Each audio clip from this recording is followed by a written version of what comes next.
Dear friends, എല്ലാവർക്കും PSC പ്രിസത്തിലേക്ക് സ്വാഗതം. ഇന്ന് നമ്മൾ 2024 കറണ്ട് അഫേഴ്സുമായി ബന്ധപ്പെട്ട പ്രധാന വിവരങ്ങളുടെ രണ്ടാമത്തെ ക്ലാസ്സാണ് പഠിക്കാൻ പോകുന്നത്. ഇതിൻ്റെ ഒന്നാമത്തെ ഭാഗം നമ്മൾ ചെയ്തിട്ടുണ്ട്. അത് പ്ലേലിസ്റ്റിൽ കൊടുത്തേക്കാം. ആ വീഡിയോ കാണാത്തവർ അത് കണ്ടതിന് ശേഷം മാത്രം ഈ വീഡിയോ കാണാൻ ശ്രമിക്കുക. അപ്പോൾ 2024 ജനുവരി മാസത്തിലെ മുഴുവൻ വിവരങ്ങളും ഉൾപ്പെടുത്തിക്കൊണ്ടുള്ള ഒരു ക്ലാസ്സാണ് നമ്മൾ ഒന്നാമത്തെ പാർട്ടിൽ ചെയ്തിരിക്കുന്നത്. ഈ രണ്ടാമത്തെ പാർട്ടിൽ 2024 ഫെബ്രുവരി മാസത്തിലെ മുഴുവൻ കറണ്ട് അഫേഴ്സും ഉൾപ്പെടുത്തിക്കൊണ്ടുള്ള ഒരു ക്ലാസ്സാണ് നമ്മൾ ചെയ്യുന്നത്. അപ്പോൾ വീഡിയോ ഇഷ്ടപ്പെട്ടാൽ ലൈക്ക് ചെയ്യണം, അതുപോലെ നിങ്ങൾക്ക് വേണ്ടപ്പെട്ടവർക്ക് ഷെയർ ചെയ്യുക, അതുപോലെ സബ്സ്ക്രൈബ് ചെയ്യാനും മറക്കണ്ട. അപ്പോൾ നമുക്ക് വീഡിയോയിലേക്ക് കടക്കാം. 2024 ഫെബ്രുവരിയിൽ ഡോക്ടർ BR അംബേദ്കറിൻ്റെ പേരിൽ നാമകരണം ചെയ്യപ്പെട്ട കേരളത്തിലെ സർവകലാശാല ഏതാണ്? അപ്പോൾ 2024 ഫെബ്രുവരിയിൽ ഡോക്ടർ BR അംബേദ്കറിൻ്റെ പേരിൽ നാമകരണം ചെയ്യപ്പെട്ട കേരളത്തിലെ സർവകലാശാലയാണ് കേന്ദ്ര സർവകലാശാല കാസർഗോഡ്.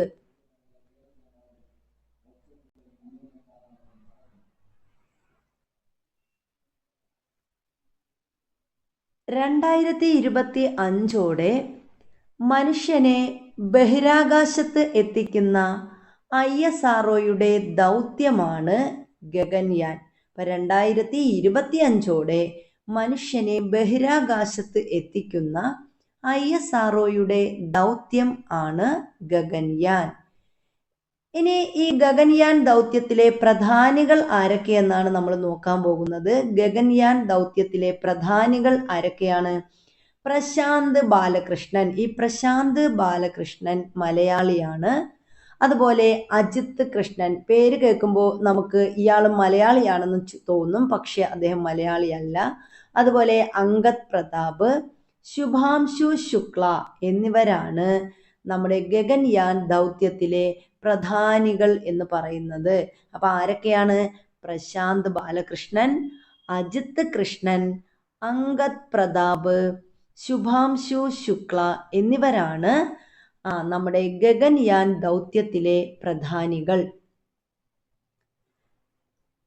2024 ഫെബ്രുവരിയിൽ കേരള ബാങ്കിൻ്റെ CO ആയി നിയമിതനായത് ആരെന്ന് ചോദിച്ചാൽ അത് ജോർട്ടി M ചാക്കോയാണ്.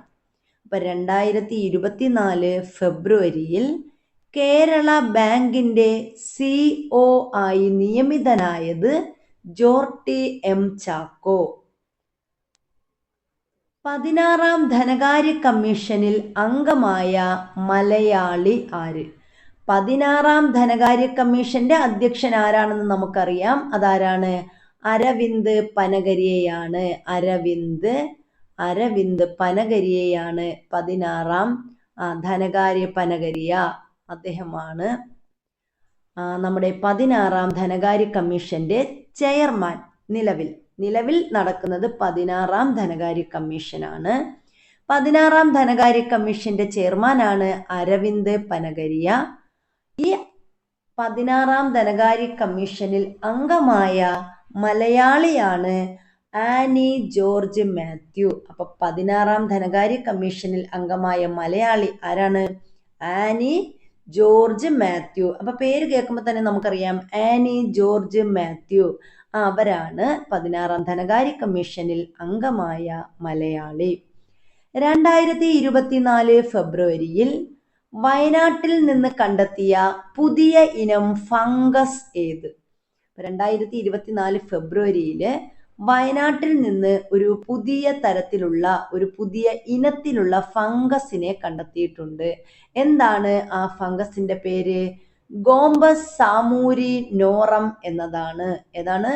ഗോംബസ് സാമൂരി നോറം എന്നതാണ് 2024 ഫെബ്രുവരിയിൽ വയനാട്ടിൽ നിന്ന് കണ്ടെത്തിയ പുതിയ ഇനം ഫംഗസിന്റെ പേര്? ഗോംബസ് സാമൂരി നോറം. 2024 മികച്ച പാർലമെന്റേറിയനുള്ള സൻസദ് മഹാരത്ന പുരസ്കാരം ലഭിച്ചത്? 2024 മികച്ച പാർലമെന്റേറിയന് നൽകുന്ന പുരസ്കാരമാണ് സൻസദ് മഹാരത്ന പുരസ്കാരം. ഈ സൻസദ് മഹാരത്ന പുരസ്കാരം 2024 ലഭിച്ചത് എൻ.കെ. പ്രേമചന്ദ്രനാണ്. പ്രേമചന്ദ്രനാണ് 2024 സൻസദ് പുരസ്കാരം ലഭിച്ചത്. അപ്പൊ മികച്ച പാർലമെന്റേറിയന് നൽകുന്ന പുരസ്കാരമാണ് സൻസദ് മഹാരത്ന പുരസ്കാരം എന്ന് പറയുന്നത്. ഇത് മലയാളിയായ എൻ.കെ. പ്രേമചന്ദ്രനാണ് 2024 ലഭിച്ചത്. 2023 പാർലമെന്റ് അംഗങ്ങളുടെ പ്രവർത്തന മികവിനുള്ള ലോക്മത് പുരസ്കാരം നേടിയത് ശശി തരൂരാണ്. അപ്പോ പാർലമെന്റ് അംഗങ്ങളുടെ മികച്ച പ്രവർത്തന മികവിന് നൽകുന്ന പുരസ്കാരമാണ് ഏത് പുരസ്കാരം? ലോക്മത് പുരസ്കാരം എന്ന് പറയുന്നത്. അപ്പോ പാർലമെന്റ് അംഗങ്ങളുടെ പ്രവർത്തന മികവിന് നൽകുന്ന പുരസ്കാരമാണ് ലോക്മത് പുരസ്കാരം. സൻസദ് പുരസ്കാരം എന്താ നമ്മൾ പറഞ്ഞത്? സൻസദ് മഹാരത്ന എന്ന് പറഞ്ഞാല് മികച്ച പാർലമെന്റേറിയന് നൽകുന്ന പുരസ്കാരമാണ് സൻസദ് പുരസ്കാരം. അത് 2024 എൻ.കെ. പ്രേമചന്ദ്രനാണ് ലഭിച്ചത്. അതുപോലെ 2023 പാർലമെന്റ് അംഗങ്ങളുടെ പ്രവർത്തന മികവിനുള്ള പുരസ്കാരമാണ് ലോക്മത് പുരസ്കാരം. ഈ ലോക്മത് പുരസ്കാരം 2023 ലഭിച്ചത് ആർക്കാണ്? നമ്മുടെ ശശി തരൂരിനാണ്.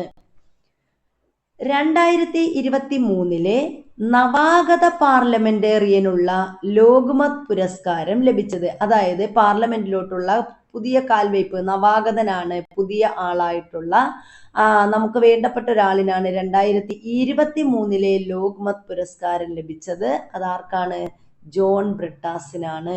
അപ്പൊ 2023 നവാഗത പാർലമെന്റേറിയനുള്ള ലോക്മത് പുരസ്കാരം ലഭിച്ചത് ആർക്കാണ്? ജോൺ ബ്രിട്ടാസിനാണ്. ജോൺ ബ്രിട്ടാസിന്. ലോകത്തിലെ ഏറ്റവും മനോഹരമായ 100 കടൽ തീരങ്ങളുടെ പട്ടികയിൽ ഇടം പിടിച്ച കേരളത്തിലെ കടൽ തീരം ഏത്? അപ്പോ ലോകത്തിലെ 100 കടൽ തീരങ്ങൾ എടുത്തു കഴിഞ്ഞാല് അതിലൊരു കടൽ തീരം നമ്മുടെ പാപനാശം കടൽ തീരമാണ്. പാപനാശം കടൽ തീരം വർക്കലയാണ്. വർക്കലയിലെ പാപനാശം കടൽ തീരമാണ് എന്ത് ചെയ്തത്? ലോകത്തിലെ ഏറ്റവും മനോഹരമായ 100 കടൽ തീരങ്ങളുടെ പട്ടികയിൽ ഇടം പിടിച്ചിരിക്കുന്ന കേരളത്തിലെ കടൽ തീരം.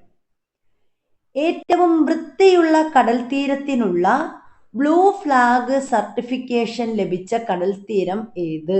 അപ്പൊ ഏറ്റവും വൃത്തിയുള്ള കടൽ തീരത്തിനുള്ള ബ്ലൂ ഫ്ലാഗ് സർട്ടിഫിക്കേഷൻ ലഭിച്ച കടൽ തീരമാണ് നമ്മുടെ കാപ്പാട് കടൽ തീരം. അപ്പൊ നമുക്കറിയാം കാപ്പാട് കടൽ തീരത്തിന്റെ പ്രത്യേകത നമുക്കറിയാം. നമ്മുടെ വാസ്കോഡ ഗാമ കപ്പൽ ഇറങ്ങിയത് കാപ്പാട് തീരത്താണ്. അടുത്ത് കേരള സാമൂഹ്യ സുരക്ഷാ മിഷൻ മറവി രോഗമുള്ള വയോജനങ്ങൾക്കായി ഏർപ്പെടുത്തിയ പദ്ധതിയാണ് ഓർമ്മത്തോണി. അപ്പം മറവി രോഗമുള്ളവർക്കുള്ള പദ്ധതിയാണ് എന്ത്? ഓർമ്മത്തോണി എന്ന് പറയുന്നത്. അപ്പൊ എന്താണ് ഓർമ്മത്തോണി എന്ന് പറഞ്ഞാൽ കേരള സാമൂഹ്യ സുരക്ഷാ മിഷൻ മറവി രോഗമുള്ള വയോജനങ്ങൾക്ക് വേണ്ടിയിട്ട് ഏർപ്പെടുത്തിയ പദ്ധതിയാണ് ഏത്? ഓർമ്മത്തോണി. അപ്പൊ ഓർമ്മത്തോണി എന്ന് പറയുന്നത് മറവി രോഗമുള്ള വയോജനങ്ങൾക്കായി ആരേർപ്പെടുത്തിയതാണ്? കേരള സാമൂഹ്യ സുരക്ഷാ മിഷൻ ഏർപ്പെടുത്തിയ പദ്ധതിയാണ് ഓർമ്മത്തോണി. കേരളത്തിലെ ധനമന്ത്രി KN ബാലഗോപാൽ കേരള ബജറ്റ് 2024 ഒരു പൂജ്യം കൂടി പോയി 2024 കേരളത്തിന്റെ സമ്പദ്ഘടനയെ വിശേഷിപ്പിച്ചത് സൂര്യോദയ സമ്പദ്ഘടന എന്നാണ്. അപ്പൊ നമ്മുടെ ധനമന്ത്രി ആരാണ്? KN ബാലഗോപാൽ ആണ് നമ്മുടെ കേരളത്തിന്റെ ധനമന്ത്രി. കേരളത്തിലെ ധനമന്ത്രിയായ KN ബാലഗോപാൽ കേരള ബജറ്റ് 2024 ഫെബ്രുവരിയില് ബജറ്റ് അവതരിപ്പിച്ചപ്പോൾ നമ്മുടെ കേരളത്തിന്റെ സമ്പദ്ഘടനയെ അദ്ദേഹം വിശേഷിപ്പിച്ചത് സൂര്യോദയ സമ്പദ്ഘടന എന്നാണ്. സൂര്യോദയ സമ്പദ്ഘടന. പട്ടികവർഗ വിഭാഗങ്ങളിലെ അഭ്യസ്തവിദ്യരായ യുവതീ യുവാക്കളുടെ ഉന്നമനത്തിനായുള്ള സർക്കാർ പദ്ധതിയാണ് ഉന്നതി. എന്താണ്? പട്ടികവർഗ വിഭാഗങ്ങളിലെ അഭ്യസ്തവിദ്യരായ യുവതീ യുവാക്കളുടെ ഉന്നമനത്തിനായുള്ള സർക്കാർ പദ്ധതിയാണ് ഉന്നതി. ഇപ്പൊ ഉന്നതി എന്ന് പറഞ്ഞാൽ പട്ടികവർഗ വിഭാഗത്തിലുള്ള അഭ്യസ്തവിദ്യരായ യുവതീ യുവാക്കളെ എന്ത് ചെയ്യുക? കൂടുതൽ ഉയരത്തിലേക്ക് എത്തിക്കുക. അങ്ങനെയുള്ള സർക്കാർ പദ്ധതിക്ക് പറയുന്ന പേരാണ് ഉന്നതി. കേരളത്തിലെ കുടുംബശ്രീ അംഗങ്ങളുടെ ജീവിത നിലവാരം മെച്ചപ്പെടുത്തുന്നതിനുള്ള കേരള സർക്കാർ പദ്ധതിയാണ് കെ ലിഫ്റ്റ്. അപ്പൊ എന്താണ് കെ ലിഫ്റ്റ് എന്ന് പറഞ്ഞാല്?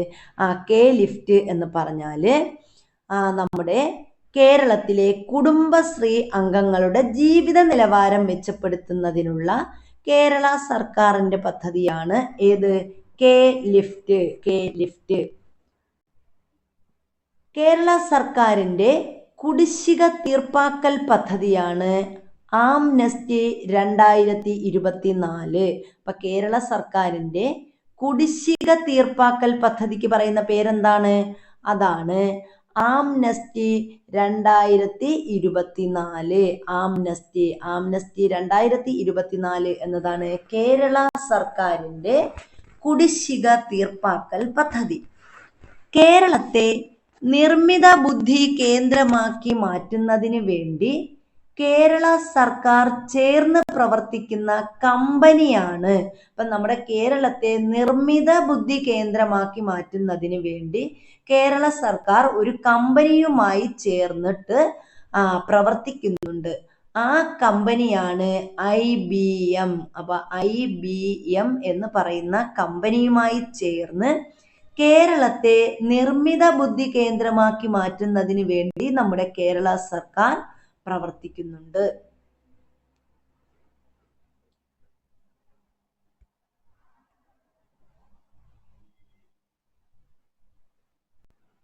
ഉം. 2024-25 സാമ്പത്തിക വർഷത്തിൽ കേരള സർക്കാർ ഏറ്റവും കൂടുതൽ പ്രതീക്ഷിക്കുന്ന നികുതി ഏത്?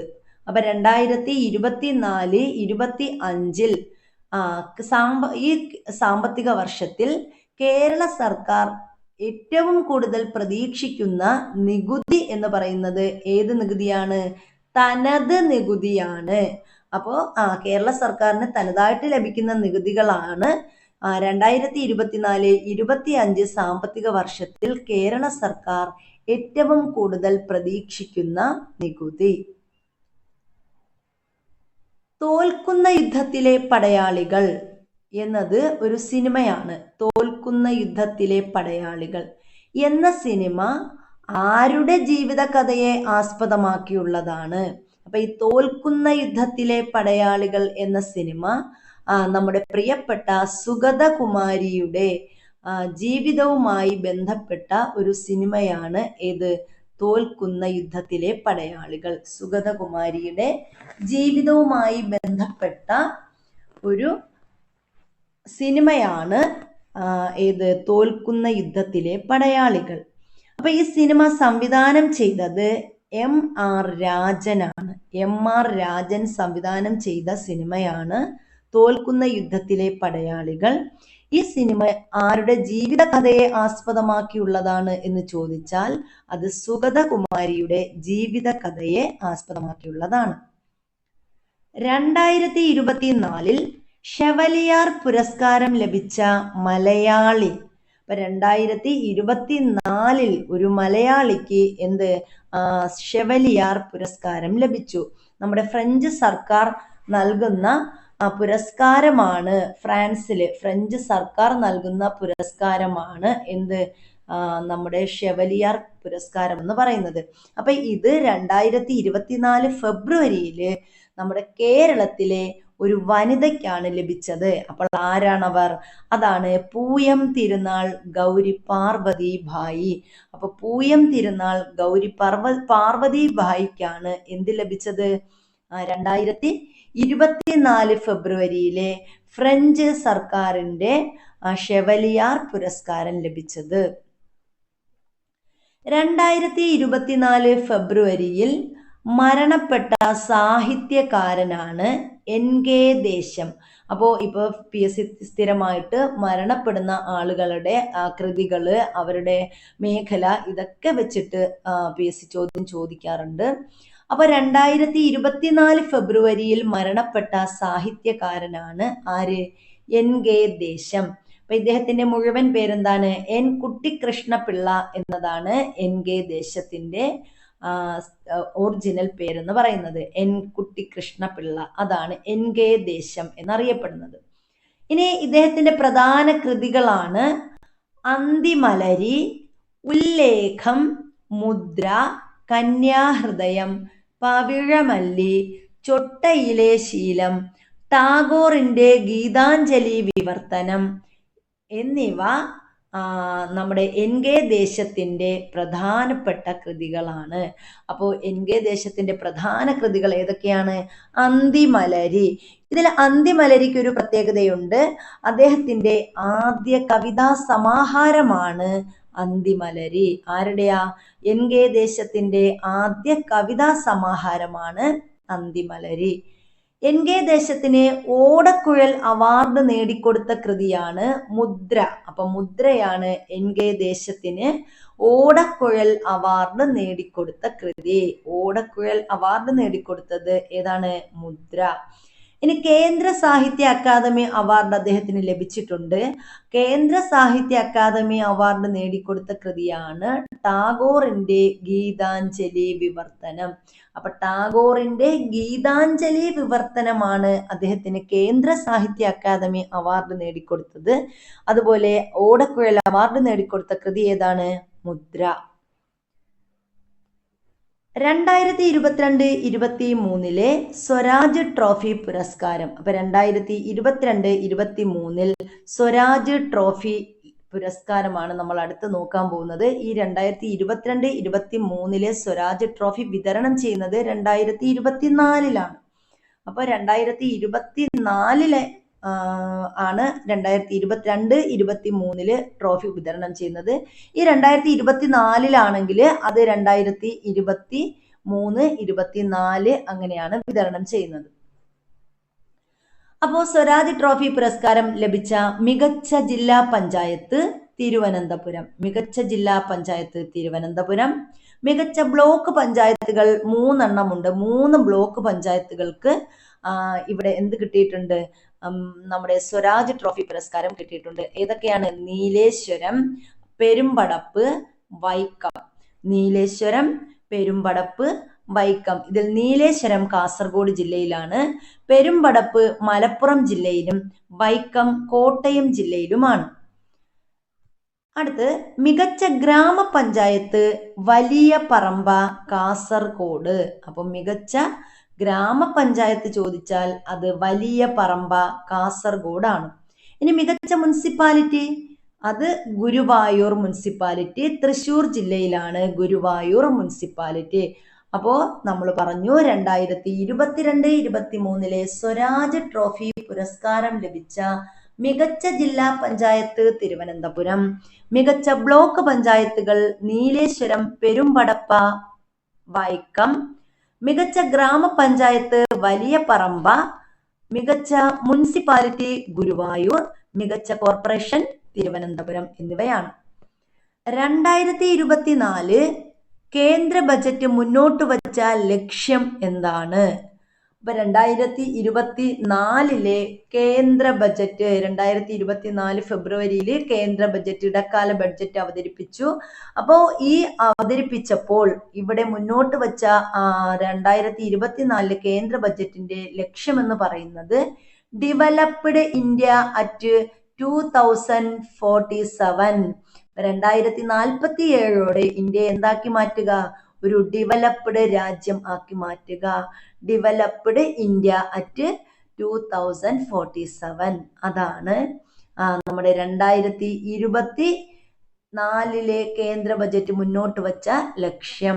2024 ഫെബ്രുവരിയിൽ കേന്ദ്ര ബജറ്റിൽ അവതരിപ്പിച്ച ബ്ലൂ ഇക്കണോമി 2.0 എന്തുമായി ബന്ധപ്പെട്ടിരിക്കുന്നു? 2024 ഫെബ്രുവരിയിൽ കേന്ദ്ര ബജറ്റിൽ അവതരിപ്പിച്ച ബ്ലൂ ഇക്കണോമി 2.0 എന്തുമായി ബന്ധപ്പെട്ടിരിക്കുന്നു? കടൽ വിഭവങ്ങളുടെ സംരക്ഷണവും വികസനവും. അപ്പൊ ബ്ലൂ ഇക്കണോമി എന്ന് പറഞ്ഞാൽ തന്നെ നമുക്കറിയാം നീല വിപ്ലവം അല്ലെ. ബ്ലൂ എന്ന് പറഞ്ഞാല് ബ്ലൂ റവല്യൂഷൻ, അതല്ലേ മത്സ്യ വിഭവവുമായി ബന്ധപ്പെട്ടത്. അപ്പൊ ബ്ലൂ ഇക്കണോമി 2.0 എന്ന് പറഞ്ഞാൽ എന്താണ്? കടൽ വിഭവങ്ങളുടെ സംരക്ഷണവും വികസനവുമാണ് ബ്ലൂ ഇക്കണോമി 2.0 എന്ന് പറയുന്നത്. കടൽ വിഭവങ്ങളുടെ സംരക്ഷണവും വികസനവും. 2024 കേന്ദ്ര ബജറ്റിൽ പ്രഖ്യാപിച്ച ജന്മൻ യോജന എന്തുമായി ബന്ധപ്പെട്ടിരിക്കുന്നു? 2024 കേന്ദ്ര ബജറ്റിൽ പ്രഖ്യാപിച്ച ജന്മൻ യോജന എന്തുമായി ബന്ധപ്പെട്ടിരിക്കുന്നു? അത് ഗോത്ര വിഭാഗങ്ങളുടെ ഭവന നിർമ്മാണവുമായി ബന്ധപ്പെട്ടതാണ് ജന്മൻ യോജന. അപ്പൊ ജന്മൻ യോജന എന്ന് പറയുന്നത് ഗോത്ര വിഭാഗങ്ങളുടെ ഭവന നിർമ്മാണവുമായി ബന്ധപ്പെട്ടതാണ് ജന്മൻ യോജന. 2024 ഫെബ്രുവരിയിൽ കേന്ദ്ര ഗവൺമെന്റ് 100% വിദേശ നിക്ഷേപത്തിന് അനുമതി നൽകിയ മേഖലയാണ് ബഹിരാകാശ ഗവേഷണ മേഖല. 2024 ഫെബ്രുവരിയിൽ നമ്മുടെ കേന്ദ്ര ഗവൺമെന്റ് 100% വിദേശ നിക്ഷേപത്തിന് അനുമതി നൽകിയ മേഖല എന്ന് പറയുന്നത് ഏതാണ്? ബഹിരാകാശ ഗവേഷണ മേഖലയാണ്. ഇന്ത്യയുടെ ബഹിരാകാശ തുറമുഖം നമുക്കെല്ലാവർക്കും അറിയാം. ഇന്ത്യയുടെ ബഹിരാകാശ തുറമുഖം എന്ന് പറയുന്നത് സതീഷ് ധവാൻ സ്പേസ് സെന്റർ ആണ്. അപ്പൊ ഇന്ത്യയുടെ ബഹിരാകാശ തുറമുഖമാണ് സതീഷ് ധവാൻ സ്പേസ് സെന്റർ. ഇനി ഇന്ത്യയുടെ രണ്ടാമത്തെ ബഹിരാകാശ തുറമുഖത്തിന് പ്രധാനമന്ത്രി തറക്കല്ലിട്ടു. എവിടെയാണ് തറക്കല്ലിട്ടത്? കുലശേഖരപട്ടണം എന്ന സ്ഥലത്താണ്. തമിഴ്നാട്ടിലെ കുലശേഖരം എന്ന സ്ഥലത്താണ് 2024 ഫെബ്രുവരിയിൽ നമ്മുടെ ഇന്ത്യയുടെ രണ്ടാമത്തെ ബഹിരാകാശ തുറമുഖത്തിന് പ്രധാനമന്ത്രി നരേന്ദ്രമോദി തറക്കല്ലിട്ടു. അത് കുലശേഖരപട്ടണം എന്ന സ്ഥലത്താണ്, തമിഴ്നാട്ടിലാണ്. 2024 ജനുവരിയിൽ കാലാവസ്ഥാ ആവശ്യങ്ങൾക്കായി ISRO വിക്ഷേപിച്ച ഉപഗ്രഹം. ISROയുടെ കാലാവസ്ഥാ ഉപഗ്രഹങ്ങളാണ് ഇൻസാറ്റ് എന്ന് പറയുന്നത്. ഇൻസാറ്റ് ആണ് ISROയുടെ കാലാവസ്ഥാ ഉപഗ്രഹം. ഇൻസാറ്റ് ആണ്.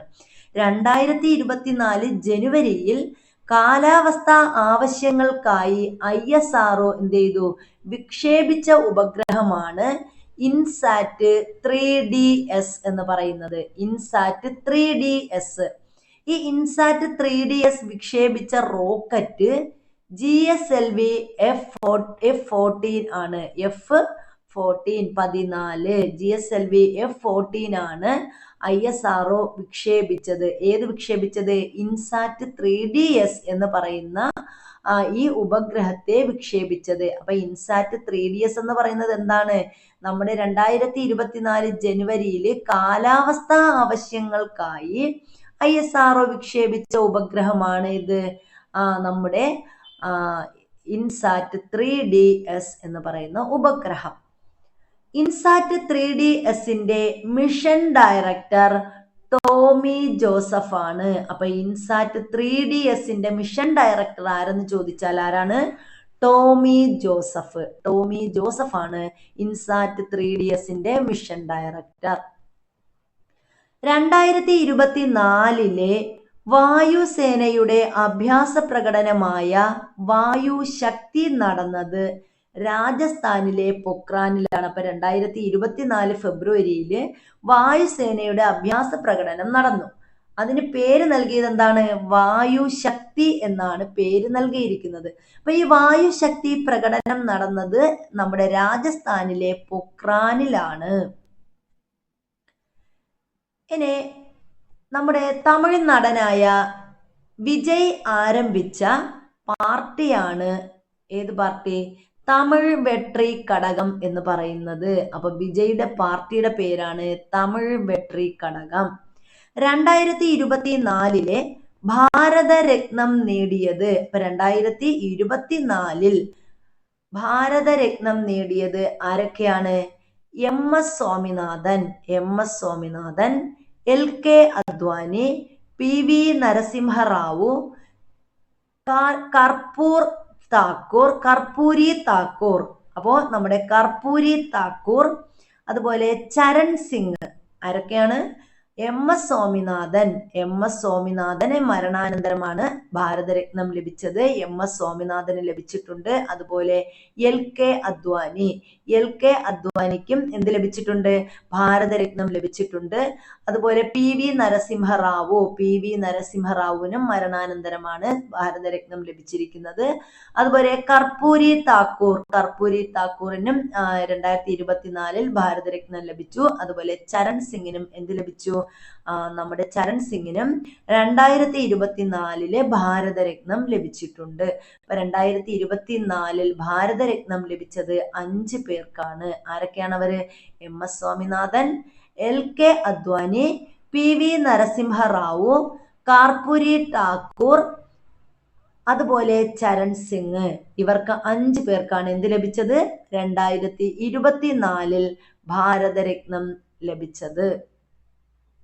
2023 58ാമത് ജ്ഞാനപീഠ പുരസ്കാരം ലഭിച്ചത്. 2023 58ാമത് ജ്ഞാനപീഠ പുരസ്കാരം നൽകിയത് 2024 ഫെബ്രുവരിയിലാണ്. അപ്പോ ഇത് ലഭിച്ചത് ആർക്കൊക്കെയാണ്? 2 പേർക്കാണ് ഇത്തവണ ജ്ഞാനപീഠ പുരസ്കാരം ലഭിച്ചിരിക്കുന്നത്. അതിൽ ഒന്നാമത്തെ ആളാണ് ഗുൽസാർ. ഒന്നാമത്തേതാരാണ്? ഉറുദു കവിയായ ഗുൽസാറിനും. രണ്ടാമത്തേത് ജഗദ്ഗുരു രാം ഭദ്രാചാര്യ. അപ്പൊ രണ്ടാമത്തത് രാം ഭദ്രാചാര്യ, സംസ്കൃത പണ്ഡിതനാണ് രാം ഭദ്രാചാര്യ. ഇവർക്ക് 2 പേർക്കുമാണ് 2023 58ാമത്തെ ജ്ഞാനപീഠ പുരസ്കാരമാണ് 2024 നൽകിയത്. 2023 പുരസ്കാരം 58ാമത്തെ പുരസ്കാരമാണ് എപ്പോൾ നൽകിയത്? 2024 നൽകിയത്. അപ്പൊ ഇത് ലഭിച്ചത് ആർക്കൊക്കെയാണ്? ഗുൽസാറിനും അതുപോലെ രാം ഭദ്രാചാര്യക്കുമാണ് 2024 എന്ത് ലഭിച്ചത്? 58ാമത് ജ്ഞാനപീഠ പുരസ്കാരം ലഭിച്ചത്. 2022 57ാമത് ജ്ഞാനപീഠ പുരസ്കാരം ലഭിച്ചത്. 2022 57ാമത് ജ്ഞാനപീഠ പുരസ്കാരം ലഭിച്ചത് ദാമോദർ മൗസോയ്ക്കാണ്. ആർക്കാണ്? ദാമോദർ മൗസോ. അപ്പൊ ദാമോദർ മൗസോയ്ക്കാണ് 2022 57ാമത് ജ്ഞാനപീഠ പുരസ്കാരം ലഭിച്ചത്. ദാമോദർ മൗസോ. 2023 58ാം ജ്ഞാനപീഠ പുരസ്കാരം 2 ആളുകൾക്ക് കിട്ടി. ഗുൽസാറും പിന്നെ ആരാണ്? രാം ഭദ്രാചാര്യ. പൊതുപരീക്ഷയിൽ അന്യായ മാർഗങ്ങൾ തടയൽ ബില്ല് ലോകസഭ പാസാക്കിയത് ഫെബ്രുവരി 6-നാണ്. അപ്പൊ ഫെബ്രുവരി 6-ന് 2024 ഫെബ്രുവരി 6-ന് ലോക്സഭ ഒരു ബില്ല് പാസാക്കി. ആ ബില്ലിന്റെ പേരാണ് പൊതുപരീക്ഷയിൽ അന്യായ മാർഗങ്ങൾ തടയൽ എന്ന ബില്ല്. പൊതുപരീക്ഷയിൽ അന്യായ മാർഗങ്ങൾ തടയുക, കോപ്പിയടി, അതുപോലുള്ള മറ്റ് ക്വസ്റ്റ്യൻ പേപ്പർ ചോർത്തല്, ഇങ്ങനെയൊക്കെയുള്ള അന്യായമായ മാർഗങ്ങൾ തടയുന്നതിന് വേണ്ടി ലോക്സഭ പാസാക്കിയ ബില്ലാണ് പൊതുപരീക്ഷയിൽ അന്യായ മാർഗങ്ങൾ തടയൽ ബില്ലെന്ന് പറയുന്നത്. ഇത് ഫെബ്രുവരി 6-നാണ് ലോകസഭ പാസാക്കിയത്. ഈ ബില്ല് ലോക്സഭയിൽ അവതരിപ്പിച്ചത് ജിതേന്ദ്ര സിംഗ് ആണ്. ഫെബ്രുവരി 5-നാണ് ഇത് അവതരിപ്പിച്ചത്. അപ്പോൾ ഫെബ്രുവരി 5-ന് അദ്ദേഹം എന്ത് ചെയ്യുന്നു? ഫെബ്രുവരി 5-ന് അദ്ദേഹം ബില്ല് അവതരിപ്പിക്കുന്നു. 6-ന് ലോക്സഭ ഈ ബില്ല് പാസ്സാക്കുന്നു.